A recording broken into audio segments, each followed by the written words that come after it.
causes by a rigid torque tube encircling the drive shaft, thereby keeping vibration to a minimum.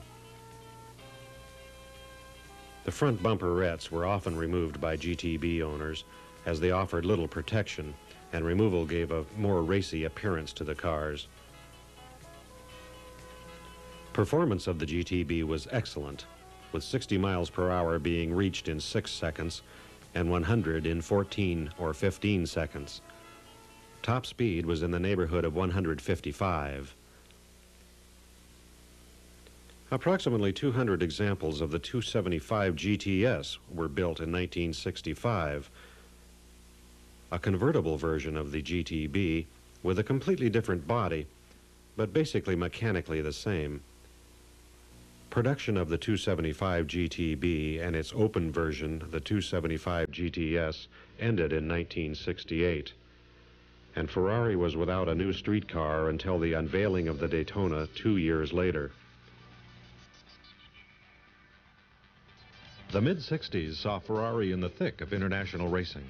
Porsche was not yet a contender in the large displacement classes, but Ford had a better idea and was determined to upset Ferrari, particularly at Le Mans.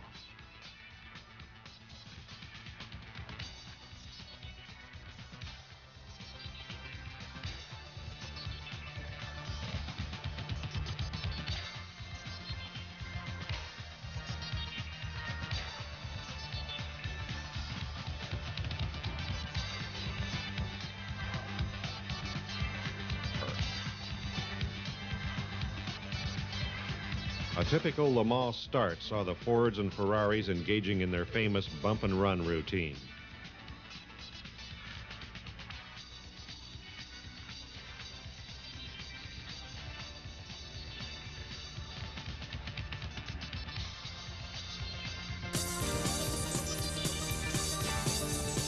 Phil Hill's Chaparral gets a slow start.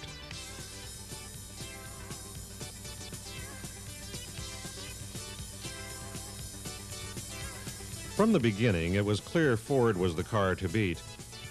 The Gurney Foyt Mark IV not only was pumping out 500 horsepower, but was achieving an astounding 6.5 miles per gallon, almost the equal of the Ferrari P4s. This surprised the Ferrari team, as the P4s weighed nearly 500 pounds less than their American rivals.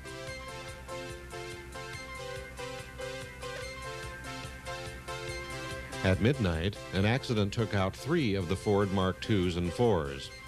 But by the 18th hour, 5 of the 7 starting Ferraris were also gone, as was the Chaparral of Hill and Spence.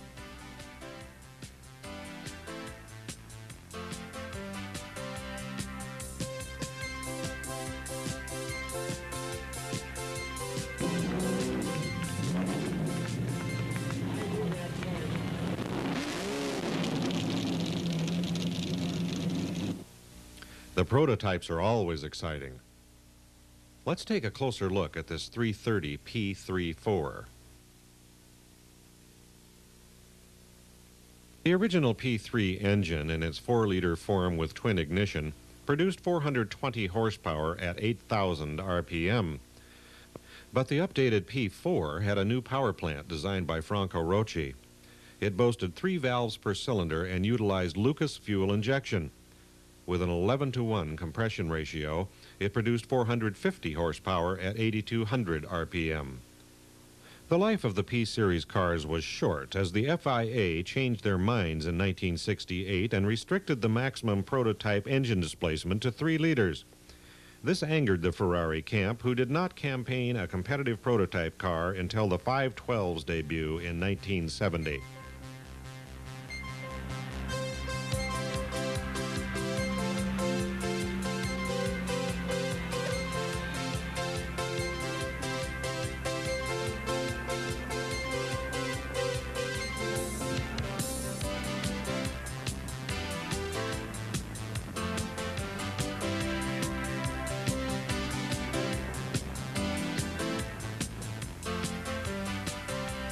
The Ferrari Daytona, a Pininfarina design at its best. Not mistaken for any other Ferrari model. Big, fast, healthy, expensive. The Daytona went into production in 1968 as a replacement for the 275 GTB. Until the model was discontinued in 1974, it was the king of the road. Ferrari's aim with the Daytona was to keep the marque competitive with the likes of the Lamborghini Miura S. Designed from the beginning as a road car, it was introduced to the aficionados at the 1968 Paris Salon. Its crisp, clean lines mark the Daytona as a style leader with few peers even to this day. Capable of speeds over 170 miles per hour, its aerodynamic design was proved on the boulevards and streets of the world.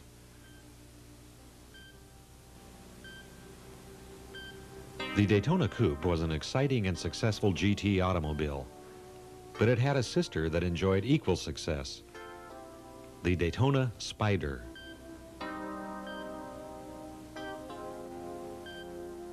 The Daytona Spider quickly became one of the most sought-after Ferrari road cars. Originally a European car, this example has been converted to U.S. specifications, whereby the covered headlights raise up when in operation and are stowed when not in use, so as to retain the Daytona's clean lines. Function laced with beauty was the Spider's trademark. Comfortable vented bucket seats, integrated air conditioning, a 5-speed transmission. The heart of the Spider, like that of the Coupe, was the V12 power plant, shown here with the later air cleaner assembly and in left-hand drive configuration.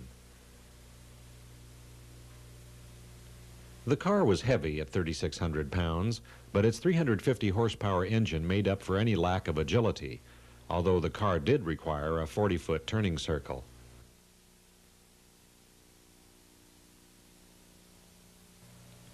All Daytona models are still sought after to this day by vintage racers and collectors alike, and a Daytona owner is looked upon with some awe and respect as he motors his favorite toy to the corner store. Succeeding the Daytona in high performance was the Ferrari 512 BB, the Boxer. It is a rare sight on American roads since it was not an official factory import. Even more rare is the exotic 512 BBLM. With production limited to about 25 cars, the Le Mans version of the Boxer was exciting to look at, whether moving or stationary. It was not wildly successful on the racetrack, but is thoroughly enjoyed by private owners who can own a car similar to only 24 others in the world. It boasts a full complement of racing modifications not shared by the street version.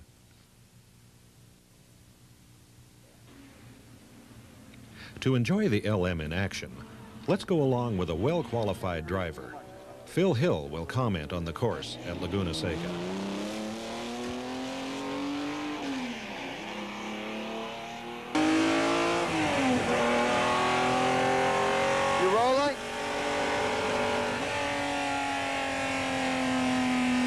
This is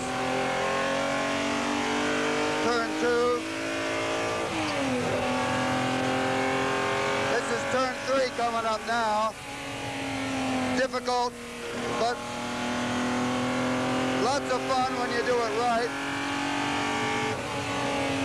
And here's the infamous turn that you go down to Salinas if you make a mistake in.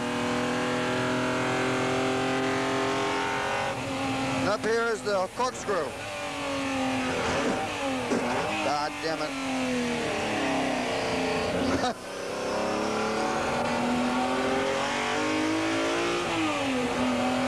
Here we come down to turn 7. This is a difficult one. Probably the most difficult one on the whole circuit.